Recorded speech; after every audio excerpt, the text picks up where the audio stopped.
ভাই একটা জিনিস চিন্তা করে দেখছেন কি না? আসলে আমরা সবাই আলেম করে কিন্তু প্রায় আলেম করে কিন্তু আমরা খারাপ খারাপ কইতেছি। আসলে কিন্তু তারা সবাই খারাপ না ভাই। কিছু কিছু আছে খারাপ ব্যক্তি, তাদের গতি কিন্তু দেখা যায় যারা ভালো তারাও কিন্তু কালার হইতেছে ভাই। আসলে কিছু আলেম আছে দেখা যাচ্ছে আমাদের মধ্যে এখন বাইরের অনেক চিন্তা করে। কিছু আলেম আছে দেখা যায় মানুষের কল্যাণে কাজ করবার চেষ্টা করে তারা। তারাই এক ধরনের আছে। আর কিছু আলেম আছে যে দেখা যাচ্ছে আমরা মাস শেষে কেমনে ৫০, ৬০ হাজার, ৭০ হাজার টাকা কামাই নিব এই চিন্তা থাকে। এখন ভাই সবাই তো আর খারাপ না, সবাই তো ভালো না। কারণ আমরা যখন মরে যাব তখন দেখা যায় তারাই অন্তত আমাদের জানাজা পড়াই দেবে। কারণ দেখলে আমরা ছোটকাল ধরে দেখি এসেছি যে আসলে তাদের থেকে আলহামদুলিল্লাহ সূরা কারাত আমরা সবগুলো তাদের থেকে শিখছি। এখন তাদেরকে সবাইরে যদি আমরা খারাপ বলি হবে না। কিছু অংশ ভালো আছে, কিছু অংশ মন্দও আছে তাদের মধ্যে। ভালো মন্দ লোকেই আছে।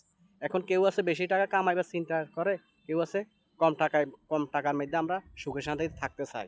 অনেক আলেম আছে। কেউ আছে মানুষের কল্যাণে কাজ করবার চেষ্টা করে।